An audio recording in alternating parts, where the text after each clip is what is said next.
Hello, my Maple Leaf fans. Welcome to the early edition of the pregame before the Leafs take on the New Jersey Devils tonight at 7. Take you live to their conference right now.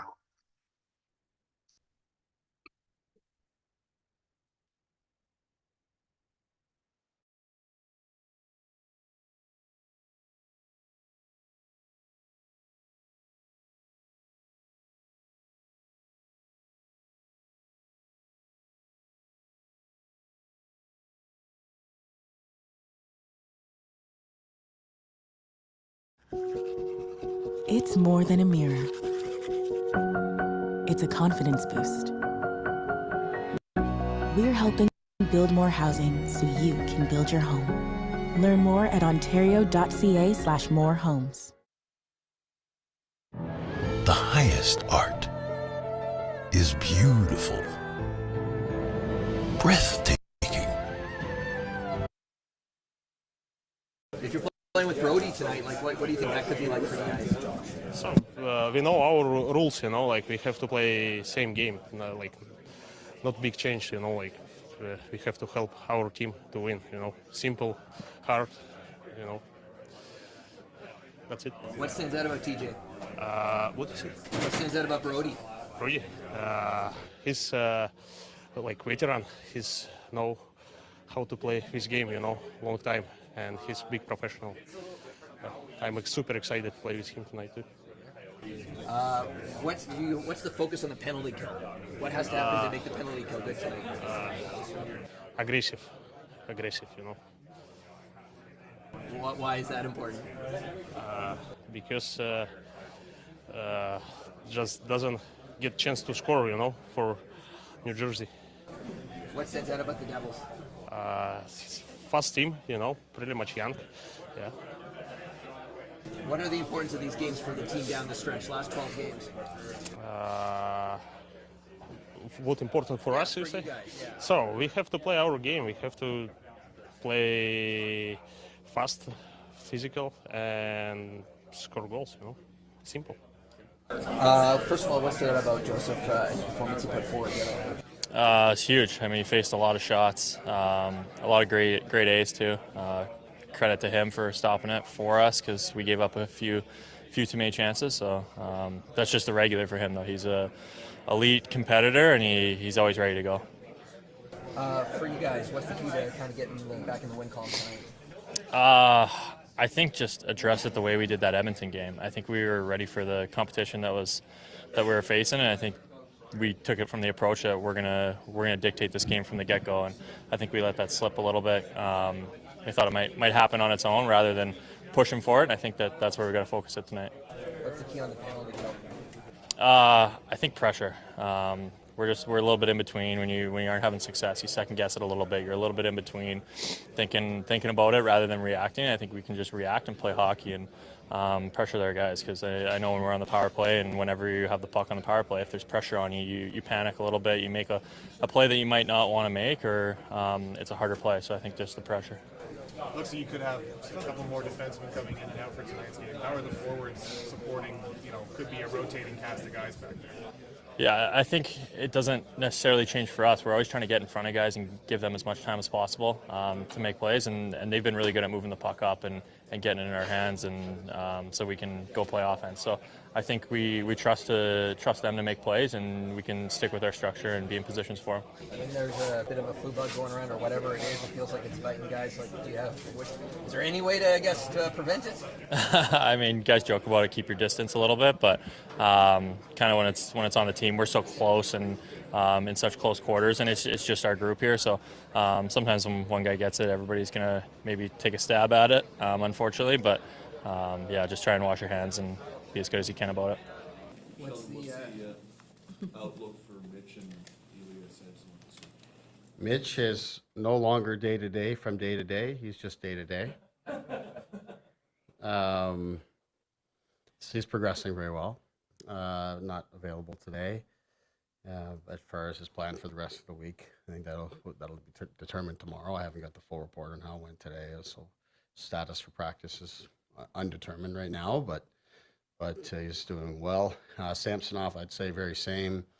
Obviously, he hadn't skated in the last couple of days, so today was just he wasn't going to play tonight, regardless. So today was a chance for him to just sort of work his way back into the mix. And at this point, based on how things went today, we're expecting him in practice tomorrow and then take it from there. How about Riley and Edwards? Riley's day to day, actually not ruled out for tonight at this point, but we'll see how he is later today. If he doesn't go today, it would be a day to day type of situation for him. Injury, Not an illness. And same with Edmondson, though he, I would say, is he's not available tonight, and I wouldn't expect him this week. Where do you feel Wool is at in terms of getting back to what he was before the injury? Well, I think if last game was any indication, he's building momentum and kind of getting back into a groove. I think that's why it was important to get him back in the net tonight. He's had some tough starts here, right? He's been on the tail end of back-to-backs. He's been, played some tough opponents, all those kind of things. So getting him in this one here tonight, I thought was important, for lots of reasons. Not just the way he played the last game, but just getting him a little extra start, and with Samsonov having a little bump in the road with with an injury, that it allows that opportunity and just kind of makes it fall into place or makes the decision somewhat easier in that sense. So yeah, I think he's building momentum and looked great the other night.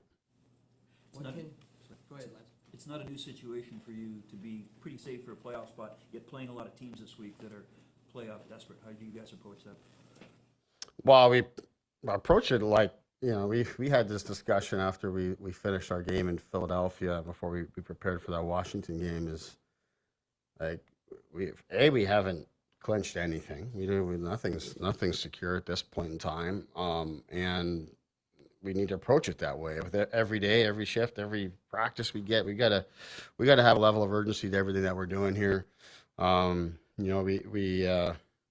We're approaching it with the mindset that we're going to be able to find a way to clinch a spot and all those sort of things. But you got to do it. You got to maximize each day in order to do that.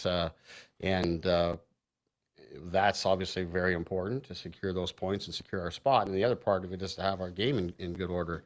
So you're sort of fighting all those sorts of things, and you pile on the injury stuff and guys in and out of the lineup that like we've had, and creating a little bit of adversity within the group. Just because of that situation. So that in itself has gotten our attention at key moments, but let's not have any slips like we did in Philadelphia. To me, that was a disappointing game in lots of ways. I thought we responded well in Washington, certainly responded very well against Edmonton. And, the Carolina game is a challenging game for lots of reasons. There's things I didn't like about that game, but to me, it's not in the same light as what happened in Philadelphia. I think we still went into that with good intentions and competed well. Maybe just didn't have our legs and played against a very good team. But tonight for me is, again, let's build on our last effort that we had in here. This is another team with high octane offense, skill. Will make you pay in transition if you give them easy ice. So there's lots of reasons for us to be dialed in here tonight and have an effort similar to Edmonton.